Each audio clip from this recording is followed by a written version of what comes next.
ठाकुर की सामर्थ्य देखिए। बिनु पद चले सुने बिनु काना, कर बिनु कर्म करें विधि नाना।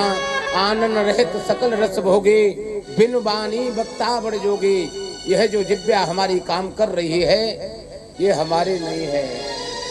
अरे ये अंदर बैठे बैठे इनकी वजह से ये बोल पा रही है सरकार, पता नहीं कब बंद हो जाए। इसके बंद होने से पहले इनका धन्यवाद करने लग जाओ। देखो सुख और दुख क्या है जानते हो? जिस परिवार में हम जीवन जी रहे हैं और हमारे नेत्र हमारे अपने बच्चों को, मित्रों को, माँ बाबूजी को, परिवार में जितने लोग हैं सबको खुशहाल देखें, ये क्या है? ये सुख है। कब आएगा? जब हमारे द्वारा किए गए दिव्य कर्म होंगे, उनका एक पुंज बनेगा और ठाकुर की कृपा का संयोग होगा, पितरों का आशीर्वाद रहेगा, तब जाकर के यह प्रकाश हमारे नेत्र देख पाएंगे। धन धान्य से यह प्रकाश संभव नहीं है। देखे होंगे बहुत से परिवार आपने धन धान्य से परिपूर्ण हैं, लेकिन पीड़ा इतनी है सरकार, बताई नहीं जा सकती।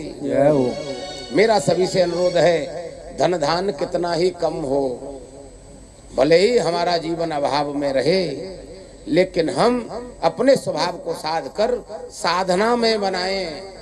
साधनों का अभाव चलेगा, लेकिन बिना साधनों के जीवन हमारा बनने वाला नहीं है। इसलिए श्री सुंदरकांड के आश्रय में एक बात हमारे मन में घर करे, क्या? हमारे स्वयं के हाथ इन ठाकुर जी की सेवा करना प्रारंभ करें। कुछ नहीं आता हो, मैंने पूर्व में भी आपको बताया, फिर आपको बता रहा हूँ।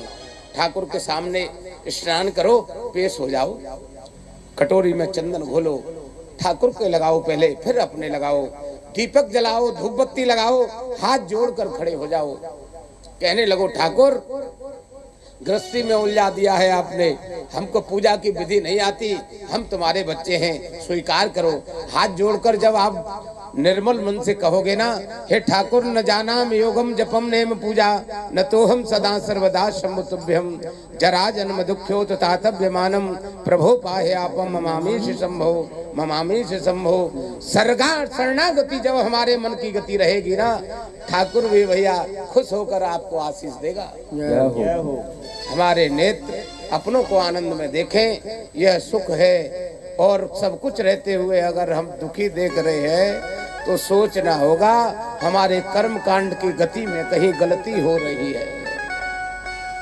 प्रातः प्रातः यहाँ पर जितनी माता बहनें बैठी हैं, सबसे करबद्ध प्रार्थना करूंगा मैं, भोजन बनाने से पहले हमारे घर में दादी माँ थी, तब तक गौ माँ की रोटी सुरक्षित निकल रही थी, विधि से निकल रही थी।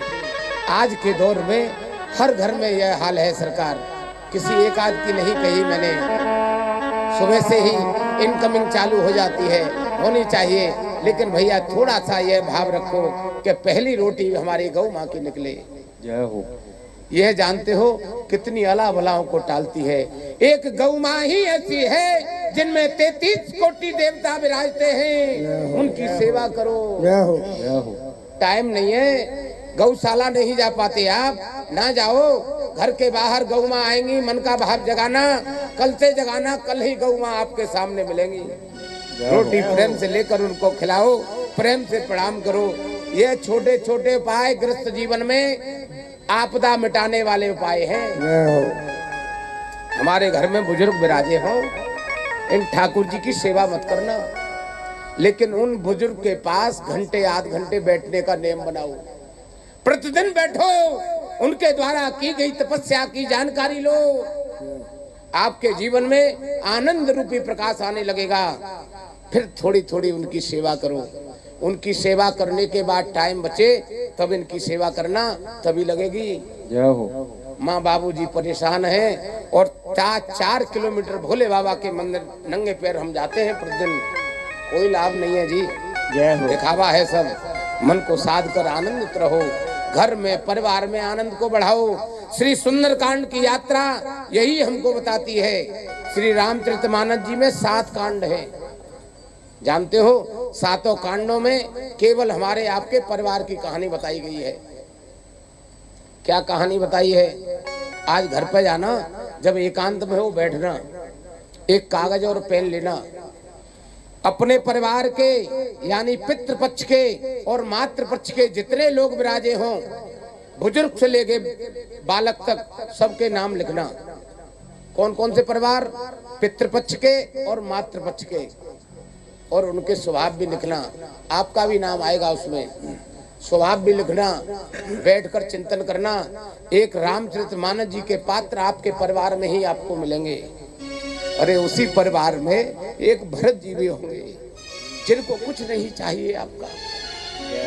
एक राम रूप में भी काम करते होंगे जो साधना में रत हैं, सबको शिक्षा दे रहे हैं सदकर कैसे जीना है। लेकिन विडंबना है सरकार, अंदर रही अंदर मंत्रा भी काम कर रही होगी, घर को कैसे फोड़ना है। यह श्री रामचरितमानस जी की पोथी हम और आपको जीवन जीने की कला सिखाती है। यह जो एक शरीर है ना हमारा, एक शरीर से कितने रिश्ते बांधकर जीवन को यापन कर रहे हैं हम।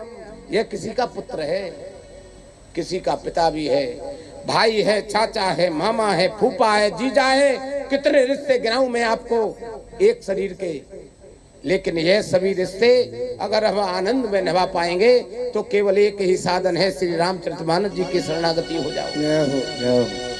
निस्वार्थ भाव से ठाकुर को सुनाने का नियम बनाओ, जीवन में अलौकिक आनंद आएगा। जय हो। प्रमाण के साथ कहता हूँ, यह श्री रामचरितमानस जी की कथा 27 कल्पों से श्री कागभूषण जी नीलगिरी पर्वत पर आज भी सुना रहे हैं। किसको सुना रहे हैं? गरुड़ जी को। कहते हैं, हे गरुड़ जी, अपने 27 कल्पों का आपको अनुभव बताता हूँ। कहते हैं, निज अनुभव कहूँ खगेसा, निज अनुभव कहूँ खगेसा, निज अनुभव अब कहूँ खगेसा, निज अनुभव कहूँ खगेसा, हरि भजन न जाए कलेसा, तेरो हरि भजन न जाए कलेसा। हे गरुड़ जी, बिना प्रभु के भजन के बिना जीवन में आने वाली आपदाएं विपदाएं कलेसे जाने वाली नहीं है।